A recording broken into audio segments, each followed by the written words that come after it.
여러분 안녕하세요. 오늘 피아선의 복음지 운동과 선교 6주째 세미나 시간 시작하겠습니다. 건강하게 잘 지내실 줄 믿고 우리가 대면 수업할 때까지 여러분들의 건강 잘 지키시고 또 기쁨으로 맞이하기를 기대합니다.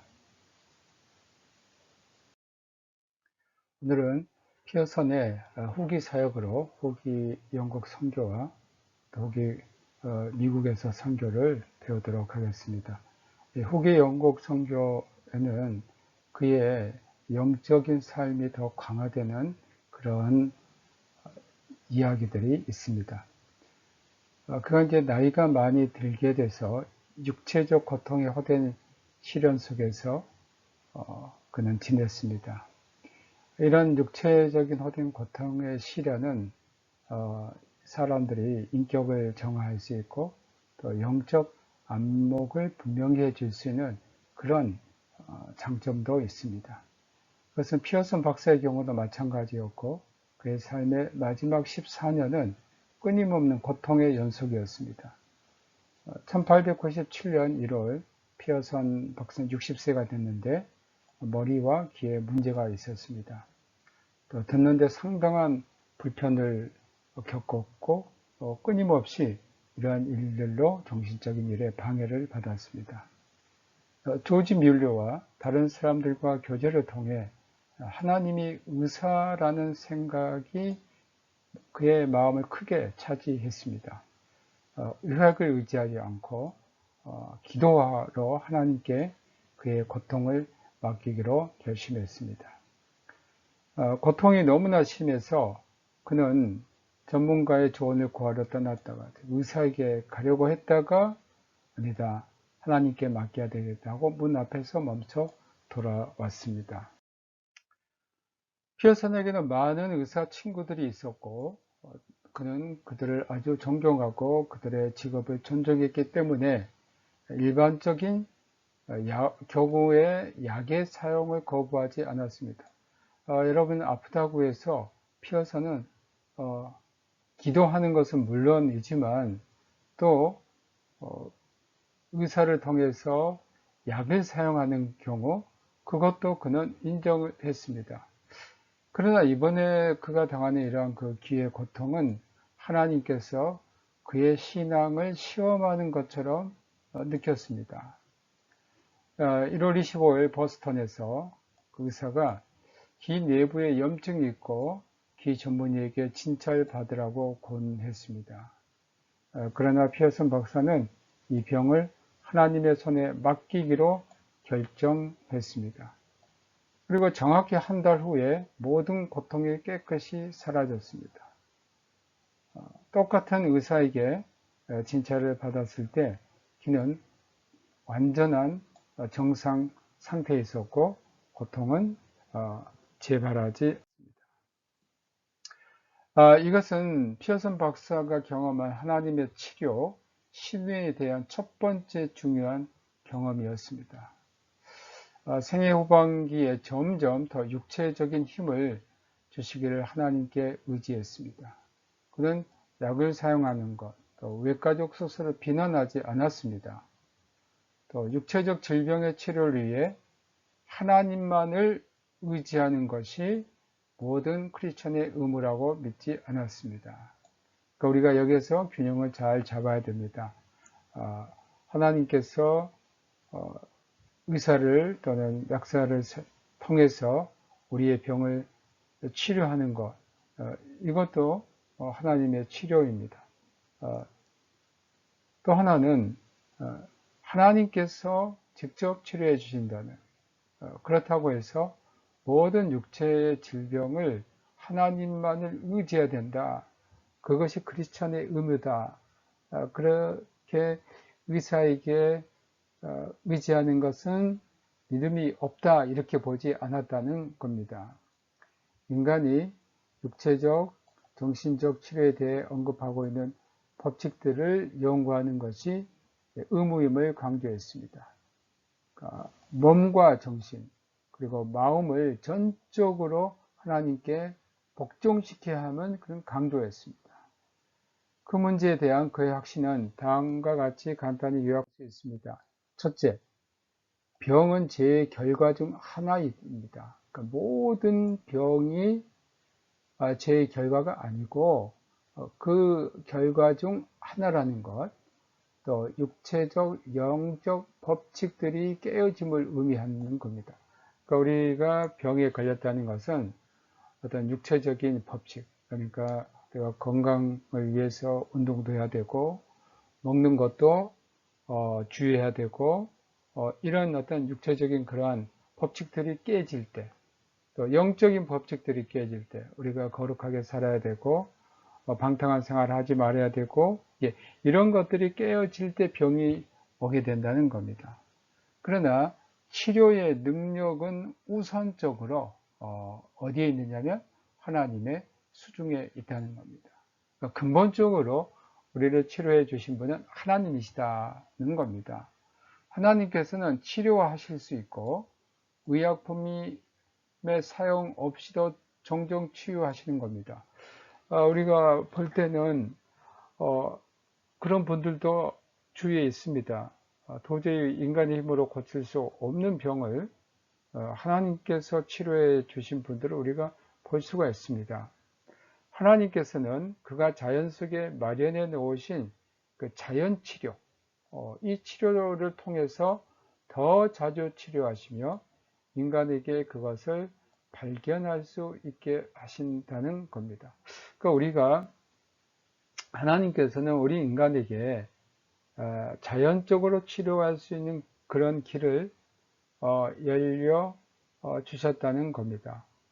자기도 모르게 병에 걸렸는데 치료된 경우도 있다는 겁니다. 제 경우를 봐도 제가 좀 검진을 받았을 때에 정밀 검진을 받았을 때 그 의사 선생님이 12지장을 앓은 적이 있다고 해요. 그 12지장 궤양을 앓은 적이 있다고. 무슨 그런 경험이 없었냐고 저한테 물어봐요. 뭐 많이 아프지 않았느냐. 근데 전혀 저는 그걸 느끼지 못했는데 그 의사 선생님이 12지장 궤양을 앓은 적이 있고 그게 치유가 됐다는 말을 제가 들었습니다. 그래서 저는 나도 모르게 그 병에 걸렸는데 전혀 저는 느끼지도 못했고 하나님께서 치유해 주셨다는 것을 믿었습니다. 하나님의 육체적, 도덕적, 그리고 정신적 법칙들을 준수함으로 그들의 몸을 돌보는 것이 크리스천의 의무입니다. 우리 크리스천들은 그 육체의 그 법칙, 우리가 규칙적인 생활을 하는 것, 또 우리 몸에 해가 되는 것들을 먹지 않는 것, 또 도덕적인 그러한 삶하는 것, 정신적인 그러한 법칙들을 준수하는 것이 사실은 우리의 몸을 돌보는 것이고 이것은 또한 크리스천의 의무다라고 피어슨 박사는 또 병이 났을 경우 크리스찬들은 먼저 자신을 하나님의 손에 맡기자. 그러니까 먼저 해야 될 것이 뭐냐면 자신을 하나님의 손에 맡김으로 하나님께서 그들에게 가르치시려는 교훈이 무엇인지 알아야 한다는 겁니다. 이 병을 통해서 하나님께서 나에게 말씀하신 것이 무엇일까? 하나님께서 지시하신 수단을 사용하든 않든 간에 봉사를 위해 충분한 힘을 얻을 수 있도록 회복되기를 구해야 된다는 겁니다. 7번째는 만일 치유가 되었으면 하나님을 찬양하고 더욱더 진지하게 새로 받은 힘으로 하나님의 뜻을 행하기 위해 이제는 건강을 주셨는데 하나님의 뜻을 행하기 위해 헌신해야 된다는 겁니다.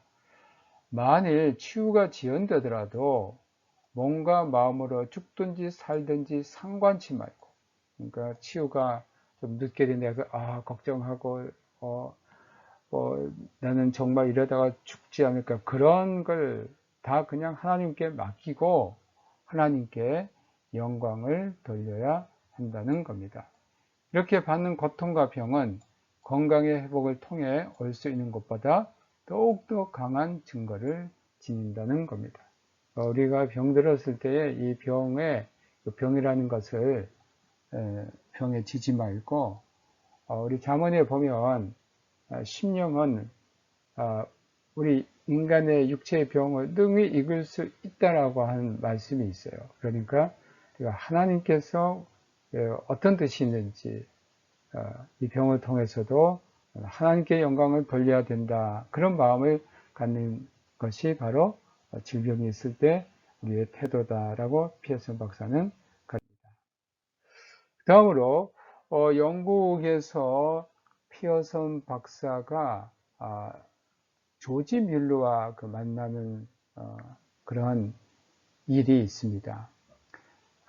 여러분 이제 조지 뮬러는 많이들 아시겠지만 5만 번 기도해서 응답받은 사람이다. 또 고아의 아버지다라고 알려져 있습니다.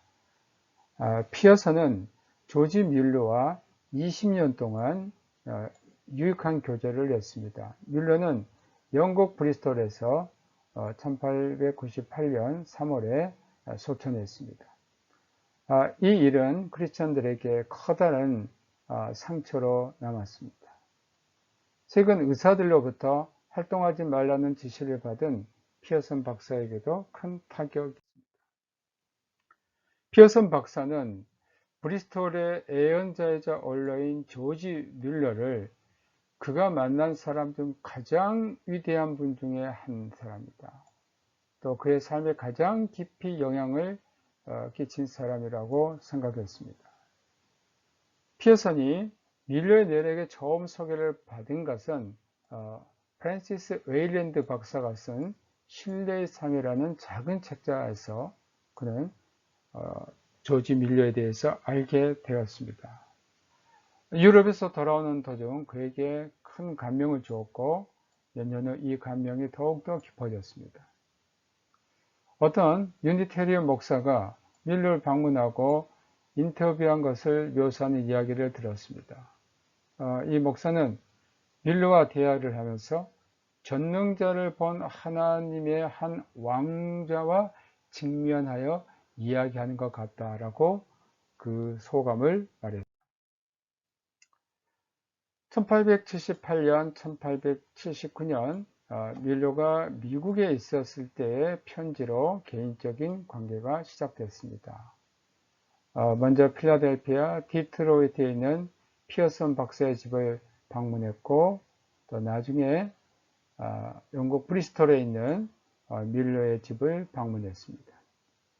1890년 6년 피어슨 박사는 브리스톨에서 어떤 일을 해달라는 요청을 받았고 90살이 넘은 존경스러운 원로와 매일 대화를 할 수 있었습니다. 피어슨 박사는 그의 인생 초기에 죄에 대한 놀라운 이야기와 20살의 쉼을 경험한 이야기, 또 자신의 선교에 대한 희망, 그리고 60명의 선교사를 파송한 브리스톨에서 그의 목회에 대한 이야기를 감명 깊게 직접 들었습니다. 여기서 피어슨은 뮬러의 개인 기도 생활의 영역을 인정하고 그가 살고 일하는 가운데 나타나는 소박함과 또한 믿음을 보았습니다. 브리스톨에 있는 뮬러가 운영하는 그 고아원 2,000명의 소년, 소녀들을 수용한 고아원을 방문했습니다. 이렇게 큰 고아원을 운영할 때에 뮬러는 인간의 도움을 구하지 않고 모든 필요에 대책을 마련하시는 하나님 이야기를 들었습니다. 그러니까 고아원에 내일 먹을 양식이 없다고 했을 때 뮬러 박사가 기도합니다. 하나님, 이 어린아이들을. 그랬더니 정말 놀랍게도 그 양식이 조달되는 이런 순간순간을 뮬러 박사는 오로지 하나님께서 조달하시고 하나님께서 인도하시는 그런 삶의 기적 가운데 고아원을 운영했습니다. 뮬러의 긴 선교 여행과 성서학회 이야기를 들었습니다.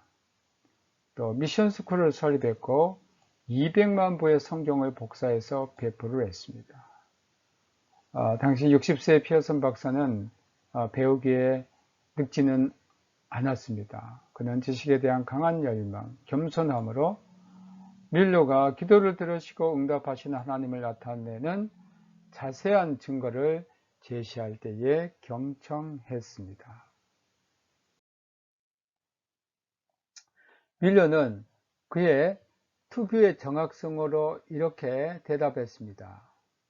내가 두 사람의 힘을 위해 기도를 시작한 지 62년 3개월 5일 2시간이 되었습니다. 나는 매일 그들을 위해 기도해 오고 있으나 아직도 그들에게는 하나님께 향한 어떤 사인도 보이지 않습니다. 그래서 피어슨 박사가 당신은 하나님께서 그들을 변화시킬 것이라고 기대합니까? 라고 물었습니다. 그랬더니 밀러 박사가 물론이지요. 당신은 하나님께서 그들을 구원할 계획을 갖고 계시지 않다면 62년 동안 이렇게 무거운 짐을 그분의 자녀에게 지우게 하리라고 생각하십니까? 라고 자신있게 대답을 했습니다. 밀러가 죽은 지 얼마 지나지 않아 피어슨은 브리스톨에 다시 머물렀습니다. 베데스다 교회에서 설교를 하던 중 밀러가 했던 말을 피어슨이 했습니다. 설교가 끝나고 있을 때 어떤 여인이 그를 멈추게 하고 말했습니다. 밀러 목사님이 언급한 두 사람 중, 밀러 목사님이 62년 이상 기도했던 그 두 사람, 아직 하나님께 돌아오지 않은 그 두 사람, 그 하나는 아저씨인데 그는 하나님께로 나왔으며 몇 주 전 세상을 떠났습니다. 그리고 다른 사람은 더블린에 살고 있는데 그리스도께 나오게 되었습니다. 이것은 무슨 말씀입니까? 밀러 박사가 그렇게 기도했던 사람이 드디어 하나님 앞에 나왔다는 그 증거를 이 여인이 피어슨에게 해 주었습니다. 피어슨 박사는 브루클린 집에 병으로 누워 있을 때 브리스톨에서 죽은 밀러의 그 소식을 들었습니다. 이 소식을 들은 그는 곧 밀러의 전기를 쓸 계획을 시작했습니다. 공적인 인물이라는 점을 생각할 때 그는 밀러의 계승자이자 사인 제임스 라이트에게 그 특유의 부르드럼으로 편지를 썼습니다. 제임스 라이트에게 가족이 선택할 어떤 작가에게 모은 자료를 기쁨으로 보내줄 것을 부탁했습니다. 이러한 요청의 결과로 피어슨이 권위 있는 전기를 준비하는 일을 맡아야 한다는 소식을 제임스 라이트로부터 듣게 됩니다. 밀러의 전기가 책으로 발간되기 전 이것을 모든 크리스천 일꾼들에게 무료로 배포하자는 제안이 있었습니다. 이것을 책으로 팔 게 아니고 우선 크리스천 일꾼들에게는 무료로 배포하자는 제안이 있었습니다. 그래서 이 무료 배포를 하기 위해서는 기금을 만들어야 되고 또 배포의 공개적인 경로에 대한 또 그 책을 읽는 사람들이 받을 축복에 대한 그런 기도를 했습니다. 기금 호소는 하지 않았지만 저자의 로열티, 인세와 친구들의 헌금으로 충분하게 무료로 배포할 수 있는 자금이 마련되었습니다.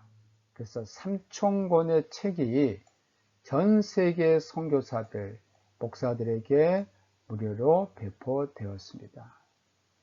그 후에 수천 권의 복사판이 팔렸고 프랑스, 덴마크, 웨일스, 일본어, 네덜란드어, 독일어, 스웨덴어, 기타 다른 언어로 번역되었습니다. 우리말로도 물론 번역되었습니다. 피어슨이 쓴 조지 밀러의 생애 번역이 되었습니다. 그래야 심어진 씨앗은 풍성한 수확을 거뒀습니다. 선교사들, 개종자들, 선교회와 국내 교회들로부터 수를 셀 수 없을 만큼 많은 편지들이 기도를 들으시고 응답하시는 하나님의 신실하심에 대한 증거를 보여주었습니다. 즉, 이 책을 읽었던 많은 사람들이 감동을 받고, 하나님께서 밀려의 기도를 들으신 하나님께서 우리의 기도도 들으시구나 하고 그들이 하나님 앞에 기도했더니 그러한 하나님으로부터 응답을 받았다는 그 많은 편지들을 받게 되었다는 거다. 피어슨 박사와 밀러의 계승자이며 사임 제임스 라이트의 사이의 첫 만남에서 신기한 일이 일어났습니다. 제임스 라이트 거실에서 만나 손을 잡았을 때 맞잡은 손에 어떤 충격이 일어났습니다. 그래서 피어슨 박사가 만난 겁니다. 각각은 순간적인 충동에 이끌려 거의 동시적으로 예수 그리스도의 이름으로 당신이 작은 선물을 받아들이기를 요청하는 생각이 나의 마음에 들었습니다. 라고 말했습니다. 이런 이상한 일치가 둘의 마음을 기쁘게 하고 감동을 주었고 서로가 자신의 선물을 잘 간직하라고 말하며 동시에 주고받는 기쁨을 누리게 되었습니다. 뮬러의 전기를 준비하는 동안 피어슨 박사는 많은 시간을 브리스톨에서 보냈습니다. 그리고 그곳에서 자주 설교했습니다. 또 베데스다 교회에서 그 다음에도 계속 설교했습니다. 라이트가 1905년 죽었을 때 피어슨 박사는 그의 삶의 이야기를 써달라는 요청을 받았습니다. 그러니까 그 당시 과들을 일하는 미스터 지 프레드 버지는 가까운 친구가 되었고 과들의 선교에서 받은 복을 종종 증거하였습니다. 피어슨과 엑스톨입니다. 이 엑스톨은 영국에는 유명한 그 홀인데 피어슨 박사의 영국 사역의 또 다른 장면은 런던 엑스톨의 유명한 방청석이었습니다. 그것은 75년 동안 사회와 종교에 관해 많은 강연자들이 수많은 청중들을 동역해온 곳이었습니다. 여기서 여왕의 부군인 알버트가 1840년 노예 폐지 연설을 했습니다. 처음으로 금주를 위한 모임이 열린 것입니다. 1831년에는 존 비 고우가 놀라운 연설을 행한 것이 바로 엑스톨입니다. 제니 린드는 그 유명한 연구회를 이곳에서 개최했고 1881년 엑스톨은 YMCA의 중심부가 되었으며 22년 후 이곳에서 피어슨 박사는 조지 일리엄 경의 소개로 성서에 대한 1년의 강의를 하게 됐습니다. 그 강의는 기독교 사상에 주목할 만한 공헌을 한 것으로 입증이 됐습니다. 첫 모임은 200~300명의 젊은이와 다른 기독교 지도자들을 위해 소강당에서 열렸습니다. 두 번째 집회는 2000명의 청중들 때문에 더 큰 강당이 필요하게 되었고 그 후의 강의는 3000명의 청중으로 홀을 붐비게 했습니다. 요즘 많은 사람들이 이 성경 교사의 피어슨의 강의를 들으려고 왔습니다. 피어슨은 단지 하나님의 말씀의 아름다움을 격찬한 것이 아니라 성서의 놀라운 구조, 성서의 신적 계시, 또 초자연적 능력을 보여주었습니다. 청중들은 스스로 성서의 독특성, 더할 나위 없는 아름다움, 하늘의 지혜, 신적 권위를 인정하지 않을 수 없었다.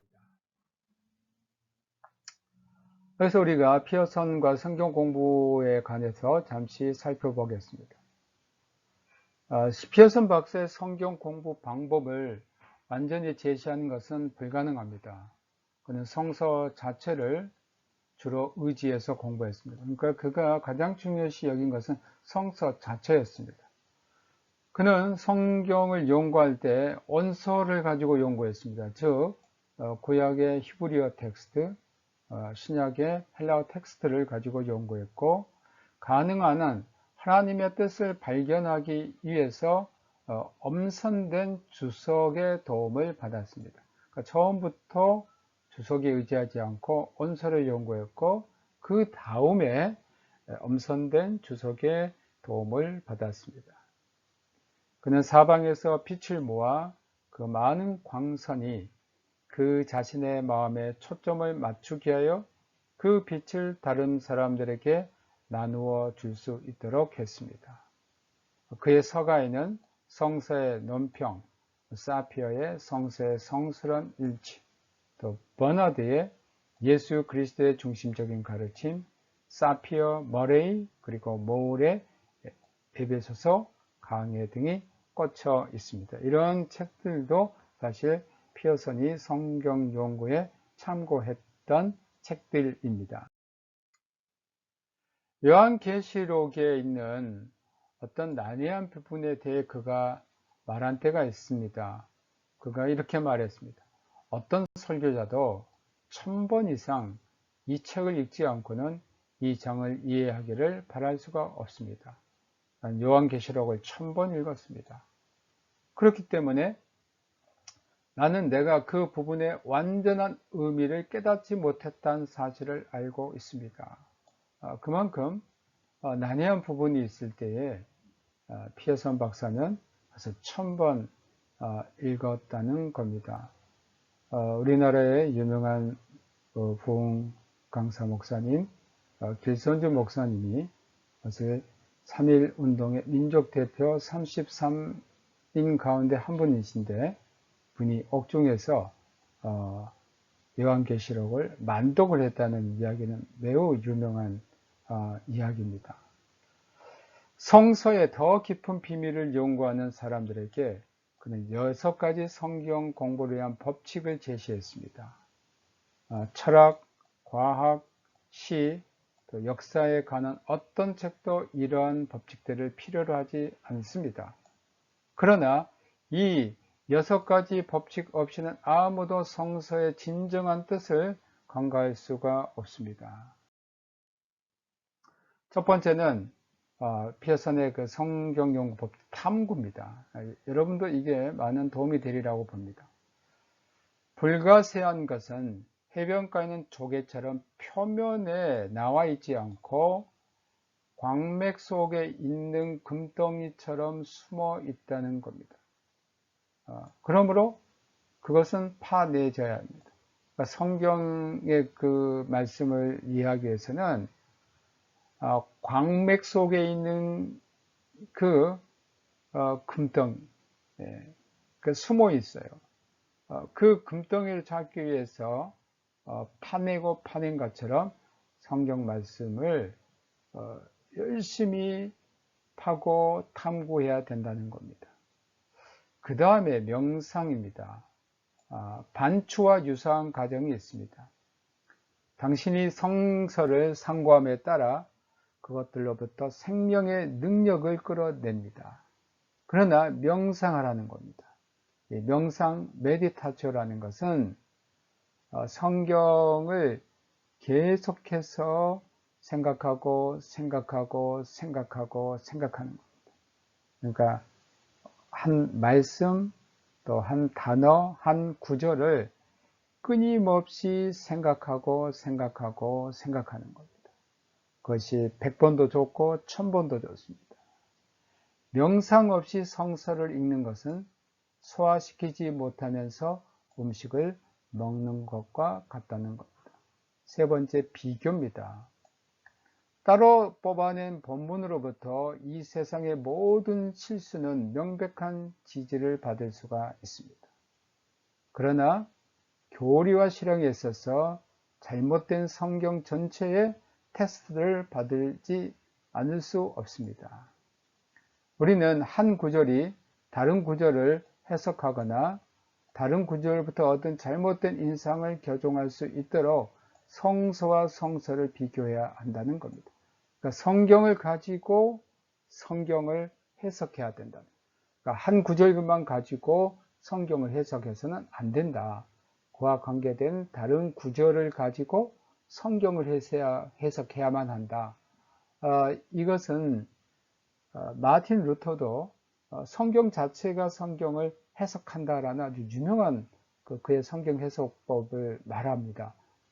그렇기 때문에 우리가 성경을 해석할 때는 한 구절만 가지고 해석하면 오류를 범할 수 있는데 다른 구절과 비교해서 성경을 해석한다는 겁니다. 네 번째 성경 공부에서 기도입니다.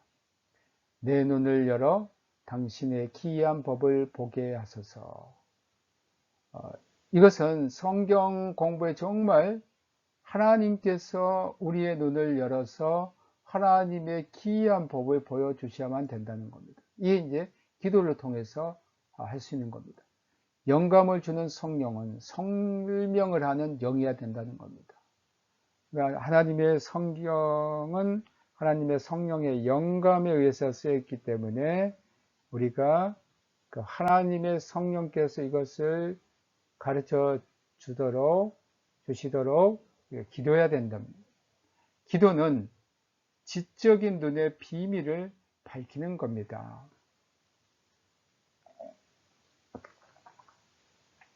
우리가 지적으로 이해할 수 없는 것들, 그것을 기도를 통해서 하나님께서 그 비밀을 밝혀주시는 겁니다.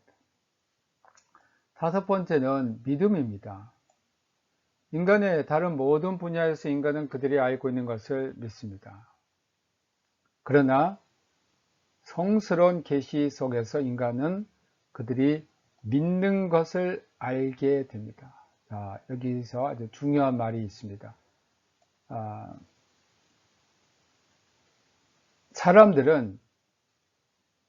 세상 사람들은 알고 있는 것을 믿습니다. 그러니까 아는 것이 먼저입니다. 그러나 성스러운이란 계시 속에서 우리는 무엇이냐? 믿으면 알게 된다는 겁니다. 이것은 어거스틴이 그런 말을 했습니다. 우리가 믿게 됨으로 알게 된다.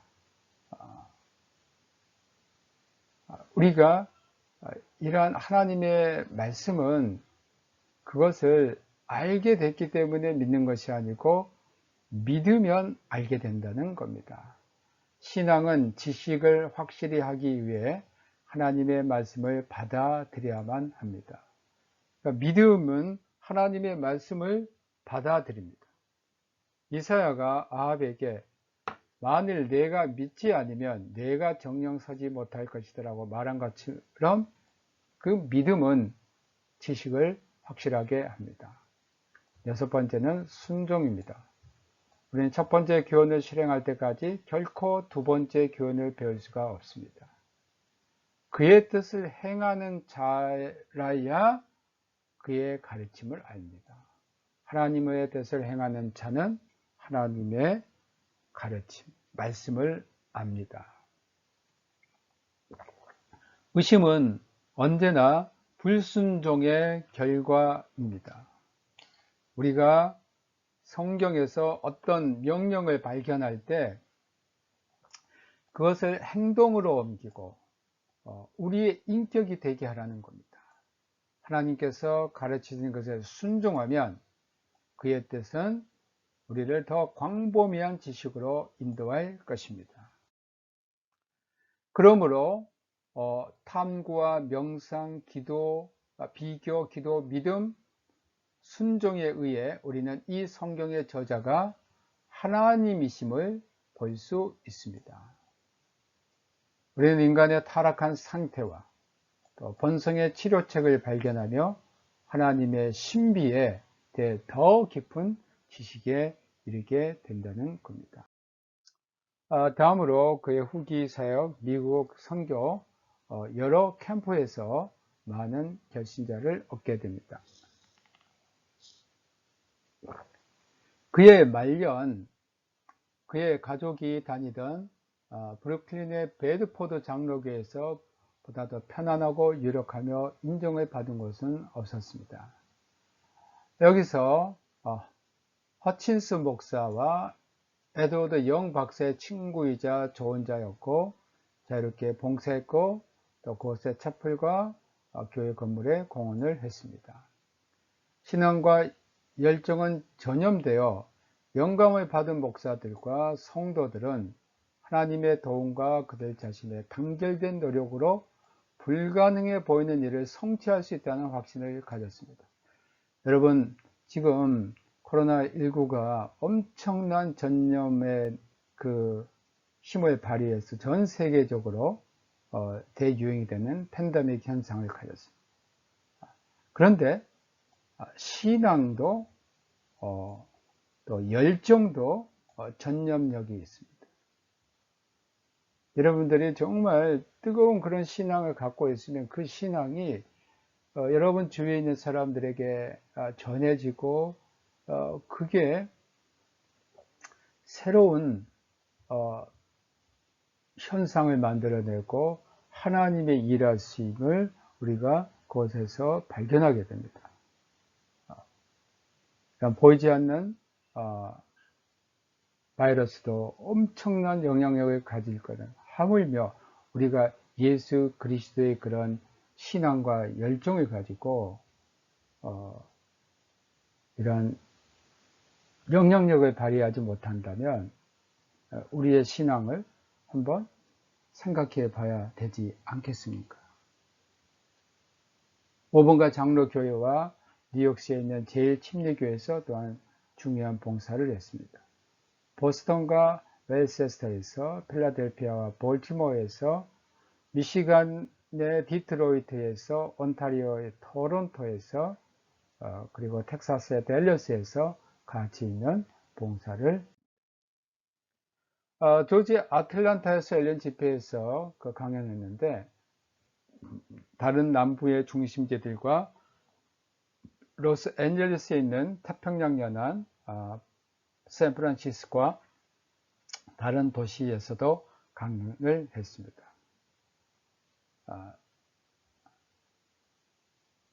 카네기 홀에서 열린 에큐메니칼 회의 첫날 밤 피어슨 박사는 해외 선교를, 여러분 1990년이 아닙니다. 1890년으로 거칩니다. 감독하시는 하나님의 섬이라는 감동적인 설교를 했습니다. 선교의 역사에 있어서 하나님의 인도하심과 다스림의 증거를 제시했고 놀라운 응축력은 많은 사람들을 강하게 감동시켰습니다. 너스필드에서 환영받는 교사였고 또 1884년, 1885년 초기 이래의 모임들은 계속 성장했습니다. 오늘날 젊은 남녀들의 모임과 주일학교 지도자들과 선교 학생들의 여름 학교들도 그곳에 있었습니다. 그 노스필드의 학교는 6월에 시작해서 10월까지 계속되며 이러한 크리스찬의 집회들이 줄을 이어서 개최가 되었습니다. 이 노스필드는 무디가 활동했던 무디의 그런 선교 캠프장이 있습니다. 그는 또한 선교 시대의 고무적인 예배를 주도했습니다. 많은 유명한 연설을 했습니다. 1908년, 1909년 여름 성경그룹에서 아침 9시에 구약 성서의 역사를 가르쳤고 매일 아침 성서와 또 노트를 지닌 청중들이 1, 2천 명씩 피어슨의 강의를 듣기 위해서 몰려왔습니다. 72세의 피어슨 박사는 성서 해설자로서 능력을 조금도 상실하지 않았습니다. 이 사진은 노스필드에 있는 캠프장입니다. 이것은 이제 제가 가서 직접 찍은 사진인데 이 노스필드에는 또 피어선이 지은 그 피어선 오두막도 있고요.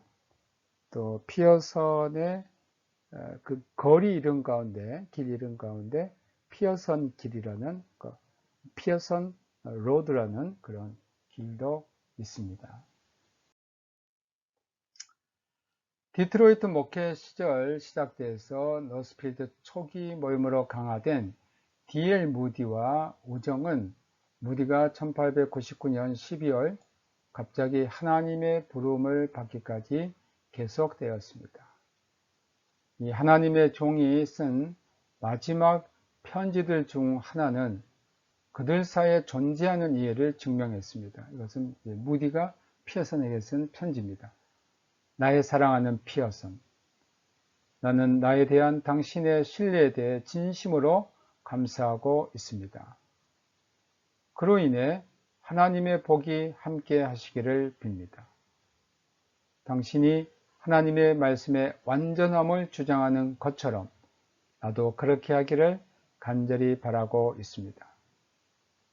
그리고 당신이 내게 한 제안들에 대해 하나님과 당신께 감사를 드립니다. 언제나 당신의 친구인 D.L. 무디. 이 고귀한 복음 전도자의 장례식에서, 무디의 장례식입니다. 피어선 박사는 자신의 봉사 기간이 얼마 남지 않았다는 생각에 큰 감명을 받았습니다. 그리고 베다니 교회의 그 장로, 그의 또 친구인 존 워너메이커에게 이렇게 말했습니다. 당신과 무디, 나 모두가 같은 해에 태어났습니다. 그 모두 다 1837년에 태어났습니다. 이 사랑하는 친구가 본향으로 되돌아간 것은 너무나도 빠른 우리의 시간을 가장 잘 사용하고 전보다 더 헌신적으로 하나님을 위해 살라는 하나님의 명령입니다. 라고 존 워너메이커에게 강조를 했습니다. 그러니까 그의 절친한 친구요 동력자인 무디가 먼저 하나님의 부르심을 간 것을 보고 워너메이커에게 우리가 이제 남은 생애가 그렇게 많지 않습니다. 우리가 이제 이 무디가 본향으로 돌아간 것처럼 우리도 이제 본향으로 갈 시간이 얼마 남지 않았으니까 우리 시간을 가장 잘 사용해서 헌신적으로 하나님을 위해서 일하라는 그런 명령을 무디의 죽음을 통해서 우리에게 보여준 겁니다. 라고 존 워너메이커에게 말한 것입니다. 집회에서 성서 교사, 영적 인도자, 그리고 선교 열광자로서 그의 사역은 수천 명이 확증하고 있습니다. 1908년, 1909년 매일 강단에서 성경 그룹을 인도했고 참석자는 어떤 때보다도 처음부터 가장 많은 수가 참석했습니다. 성경 공부에 대한 관심은 조금도 줄어들지 않고 2주 동안 줄곧 계속되었습니다. 어떤 영적 진리를 제시할 때 성경을 암기하고 논리적으로 생각하는 능력을 결코 잃지 않았습니다. 피어선은 성경을 많이 암기했다고 합니다. 우리가 참 이것은 정말 본받을 일이라고 생각하고 성경을 공부하는 우리들이 성경을 암기하는 것이 정말 필요하다라고 여겨집니다. 여러분들이 나이가 들어도 정말 총기가 잃지 않고 사는 것 가운데 하나는 매일 성경을 읽고 성경을 암기하는 것도 우리에게 많이 도움이 되지 않을까 생각이 됩니다. 나는 나이가 들어서 성경을 암기할 수 없어가 아니고 있더라도 계속 암기하면 그것이 남게 됩니다. 한번 여러분 시도를 해 보시기를 바랍니다. 노스빌 학교 학생들에 대한 그의 영향력은 비교적 알려지지 않았습니다. 사상과 경험의 성숙함으로 그가 젊은이들에게 감명을 주지 못하리라고 생각할 수 있습니다. 쉽게 말하면 스피어슨 박사는 이제 나이가 많이 들었고 그렇기 때문에 이런 젊은이들과는 잘 통하지 않을 거다라고 생각할 수 있습니다. 하지만 그는 교사 또는 설교자의 가장 위대한 특성을 가졌기 때문에 젊은이들의 관심을 끌 수 있었습니다. 너스필드 학교에서 그의 강연과 형식에 치우치지 않은 예배 설교는 가장 훌륭한 일을 나타냈습니다. 또 연사와 청중들 사이에 상호 공감대 형성으로 인한 자유스러움도 있었습니다. 이것은 여름 집회에서는 그리 흔치 않은 일이었습니다. 특별히 마운트 허먼 집회에서 그러했는데 거기서 소년들 사이에 특별한 상을 받았습니다. 이 어린 학생들은 피어슨 박사를 아버지처럼 생각했고 교수들 중 한 명은 D.L. 무디가 세상을 떠난 이때 아무도 피어슨 박사처럼 마운트 허먼의 집회에 그렇게 큰 지배력을 가진 사람이 없었다고 말했습니다. 피어슨은 신경염, 류머티즘, 그리고 부러진 갈비뼈와 같은 장애 하에서도 전보다 더 열심히 일을 계속하는 굳센 신앙과 용기를 가졌습니다. 나는 종종 그것이 옳은 일인지 어떤지 의아했지만 언제나 그것은 숭고한 것임을 알고 느꼈다고 했습니다. 교작인 헨리 F. 커틀러는 이 허먼 선교에 대해 이렇게 말했습니다. 피어슨 박사는 이상적인 학자이며 이상적인 친구였습니다.